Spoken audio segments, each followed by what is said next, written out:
नमस्कार साथियों, आदेश GK trick में आप सभी का स्वागत है। दोस्तों, इस वीडियो में मैं एसएससी जीडी एग्जाम 2023-24 के लिए जीके जीएस का टॉप 50 महत्वपूर्ण प्रश्नों को कराने वाला हूं, जो कि आपके एग्जाम्स के लिए काफी ज्यादा महत्वपूर्ण रहने वाला है। तो साथियों, इस वीडियो को आप बड़ी ही ध्यानपूर्वक एंड तक जरूर देखिएगा। तो साथियों, आज का पहला प्रश्न है, हरियाणा में प्रत्येक वर्ष सूरज कुंड शिल्प मेला किस माह में आयोजित होता है? तो साथियों, हरियाणा में प्रत्येक वर्ष सूरज कुंड शिल्प मेला फरवरी माह में आयोजित होता है। राइट आंसर ऑप्शन बी हो जाएगा, फरवरी माह में। नेक्स्ट क्वेश्चन है, भारत का प्रथम हिंदी समाचार पत्र कौन सा है? तो साथियों, भारत का प्रथम हिंदी समाचार पत्र जो है उदंत मार्तंड है। राइट आंसर ऑप्शन ए हो जाएगा,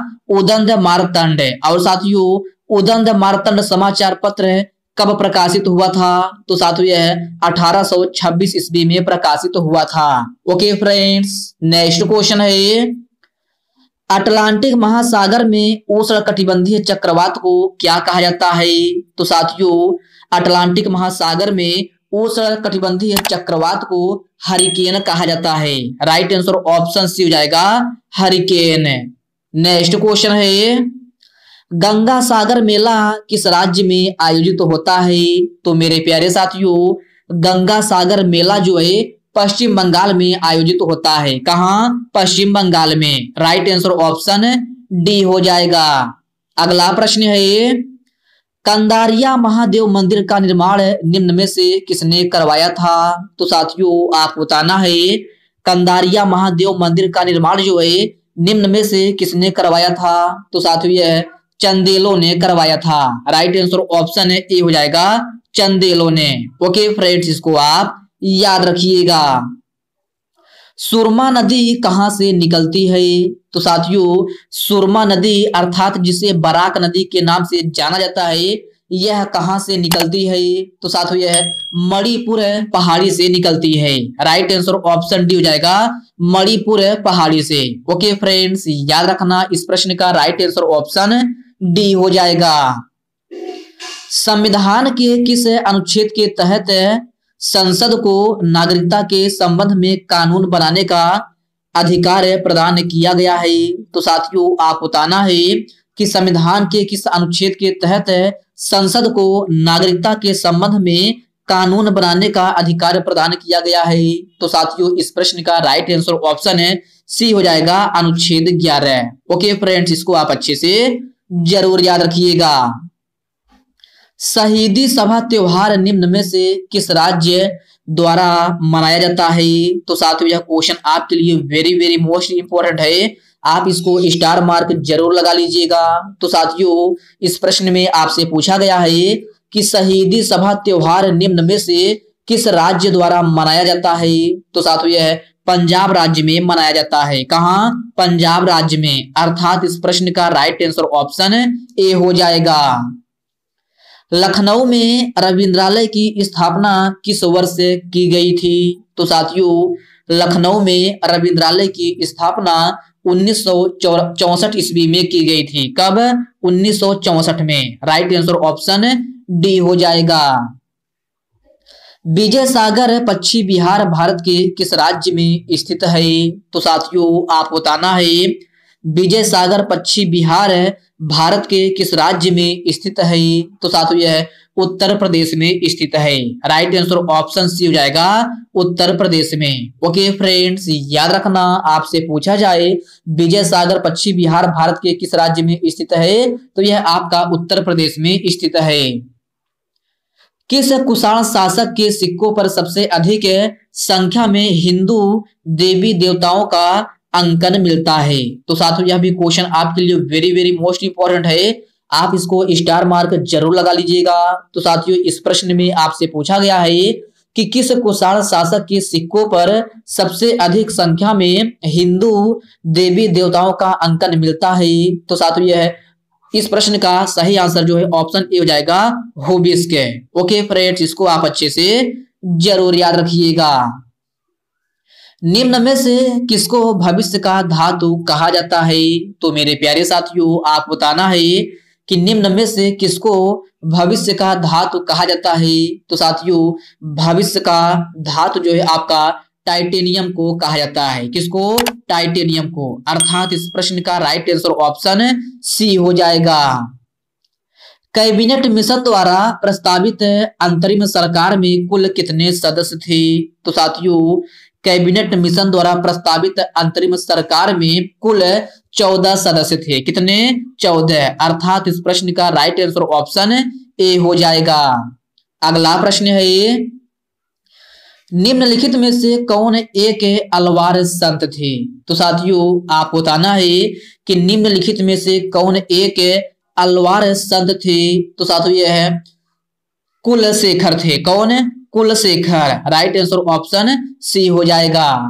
अगला प्रश्न है ये, सर्वप्रथम क्षेत्रीय ग्रामीण बैंक की शुरुआत कब हुई थी? तो मेरे प्यारे साथियों, आप बताना है सर्वप्रथम क्षेत्रीय ग्रामीण बैंक की शुरुआत कब हुई थी? तो साथियों, यह है 1976 में हुई थी। कब? 1976 में। सॉरी फ्रेंड्स, क्या पूछा गया आपसे? सर्वप्रथम क्षेत्रीय ग्रामीण बैंक की शुरुआत कब हुई थी? तो यह आपका 1975 में हुई थी। राइट आंसर ऑप्शन डी हो जाएगा 1975 में। ओके फ्रेंड्स, आप क्वेश्चन को ध्यान से पढ़िए। आपसे पूछा गया है कि सर्वप्रथम क्षेत्रीय ग्रामीण बैंक की शुरुआत कब हुई थी? तो यह आपका जो है 1975 ईस्वी में हुई थी। कब? 1975 में। तो आप इसको अच्छे से जरूर याद रखिएगा, आप इस क्वेश्चन में कंफ्यूज नहीं होइएगा। नेक्स्ट क्वेश्चन है, अमीर ए सादो की नियुक्ति करने वाला प्रथम सुल्तान कौन था? तो साथियों, यह भी क्वेश्चन आपके लिए वेरी वेरी मोस्ट इंपॉर्टेंट है। आप इसको डबल स्टार मार्क जरूर लगा लीजिएगा। तो साथियों, अमीर ए सादो की नियुक्ति करने वाला प्रथम सुल्तान जो है मोहम्मद बिन तुगलक था। कौन है? मोहम्मद बिन तुगलक। अर्थात प्रश्न नंबर 16 का राइट आंसर ऑप्शन ए हो जाएगा। अगला प्रश्न है ये, राष्ट्रीय सूचना विज्ञान केंद्र की स्थापना कब हुई थी? तो साथियों, राष्ट्रीय सूचना विज्ञान केंद्र की स्थापना जो है 1976 ईस्वी में हुई थी। राइट आंसर ऑप्शन बी हो जाएगा 1976 में। ओके फ्रेंड्स, इसको आप याद रखिएगा। पृथ्वी पर अक्षांश रेखाओं की कुल संख्या कितनी होती है? तो साथियों, कभी कभी अभी प्रश्न आपके एग्जाम में पूछ लिया जाता है कि पृथ्वी पर अक्षांश रेखाओं की कुल संख्या कितनी है? तो साथियों, पृथ्वी पर अक्षांश रेखाओं की कुल संख्या 180 है। राइट आंसर ऑप्शन डी हो जाएगा 180। अगला प्रश्न है ये, विरूपाक्ष मंदिर का निर्माण किस वंश के शासकों ने किया था? तो साथियों, आप बताना है कि विरूपाक्ष मंदिर का निर्माण किस वंश के शासकों ने किया था? तो साथियों, यह चालुक्य वंश के शासकों ने किया था। राइट आंसर ऑप्शन सी हो जाएगा चालुक्य वंश के शासकों ने। ओके फ्रेंड्स, याद रखना इस प्रश्न का राइट आंसर ऑप्शन सी हो जाएगा। कृष्ण महाराज का संबंध किस वाद्य यंत्र से है? तो साथियों, कृष्ण महाराज का संबंध जो है तबला वाद्य यंत्र से है। राइट आंसर ऑप्शन बी हो जाएगा तबला वाद्य यंत्र से। ओके फ्रेंड्स, याद रखना, आपसे पूछा जाए कि कृष्ण महाराज का संबंध किस वाद्य यंत्र से है, तो यह आपके तबला वादक हैं।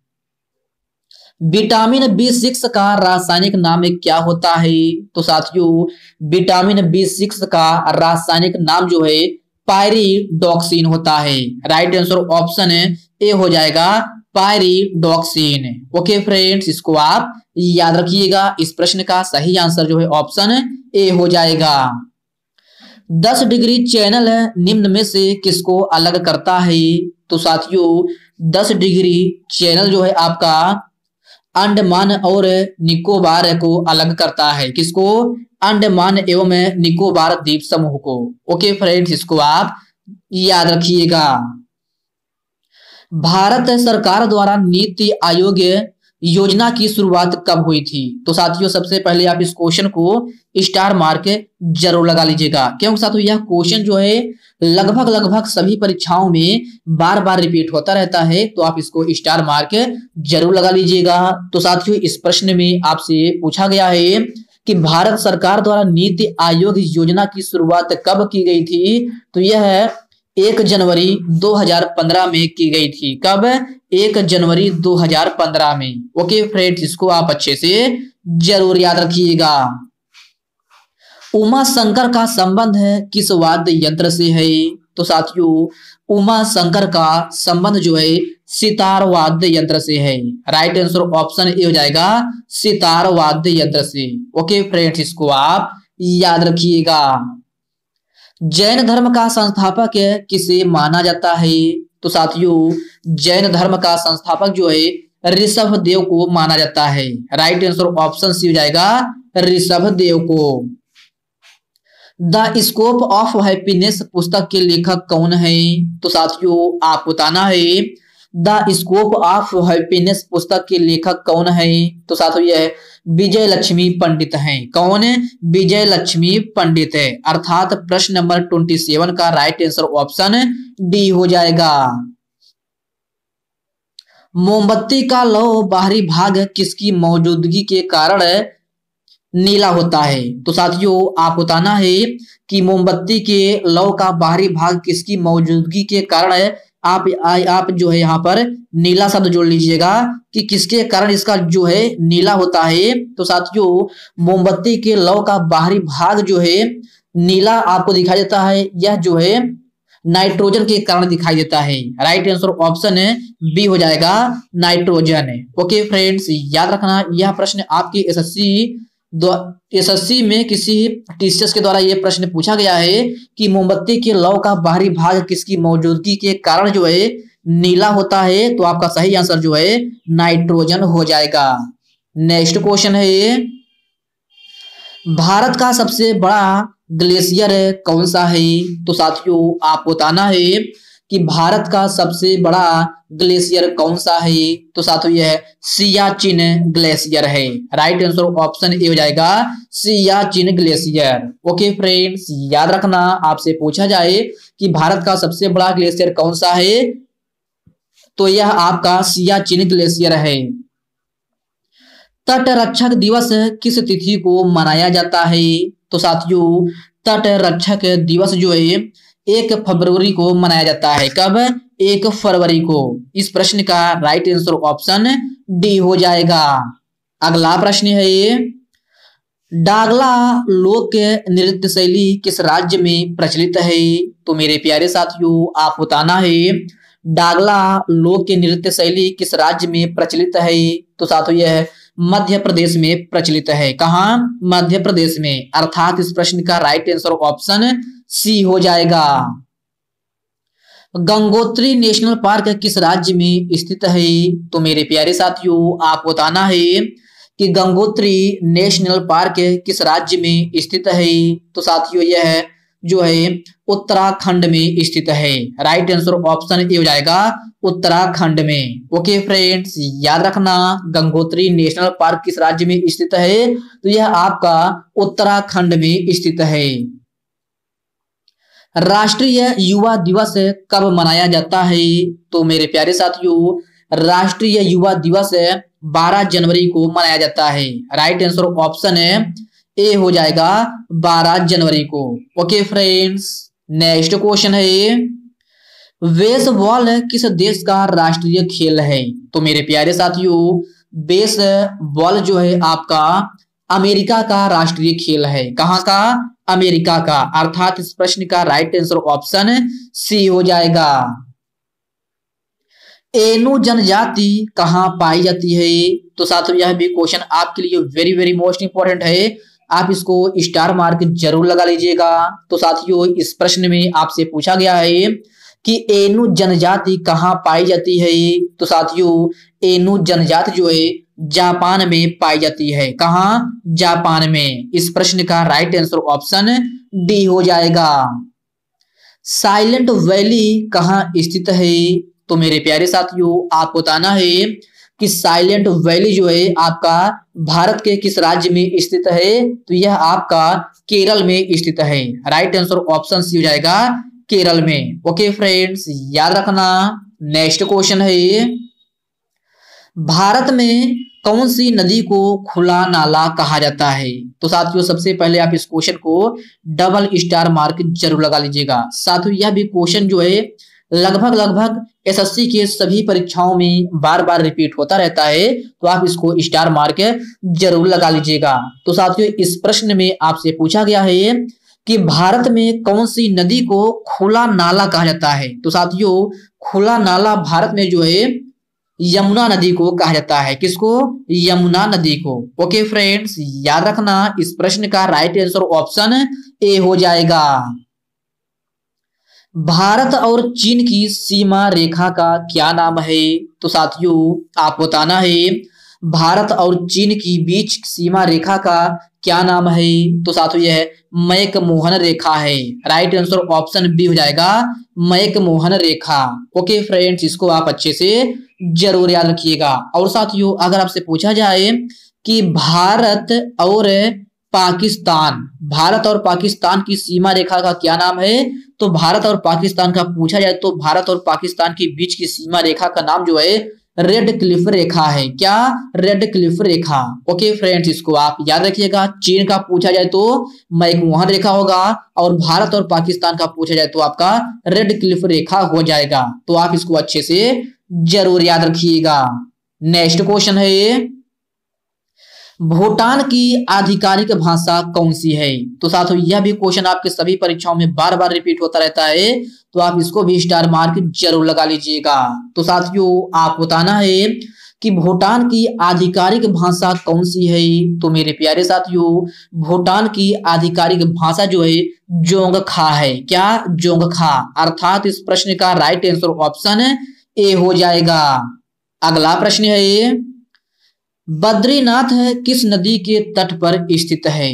तो साथियों आप बताना है कि बद्रीनाथ किस नदी के तट पर स्थित है? तो साथियों आपके ऑप्शंस हैं भागीरथी नदी, भिलांगना नदी, सतलज नदी या फिर सेंट लॉरेंस नदी। ये आपके 4 ऑप्शन हैं। और एक ऑप्शन ई और लिख लीजिए नन। यह जो है नन मतलब अर्थात इनमें से कोई नहीं। तो साथियों ये क्वेश्चन आपके लिए होमवर्क के रूप में है। सभी साथी इसका आंसर कमेंट बॉक्स में कमेंट करके बताएंगे कि बद्रीनाथ जो है किस नदी के तट पर स्थित है। ये आपके 4 ऑप्शन हैं, 5 ऑप्शन हैं, भागीरथी, भिलांगना, सतलज, सेंट लॉरेंस या ई नंबर जो है इनमें से कोई नहीं। तो सभी साथी इसका आंसर कमेंट बॉक्स में कमेंट करके जरूर बताएंगे।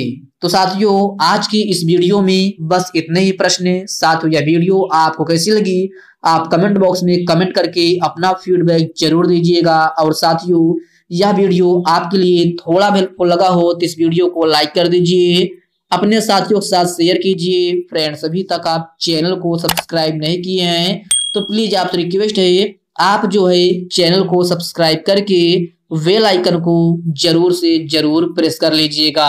तो चलिए साथियों इसी के साथ हम मिलते हैं किसी नेक्स्ट वीडियो में। तब तक के लिए जय हिंद दोस्तों।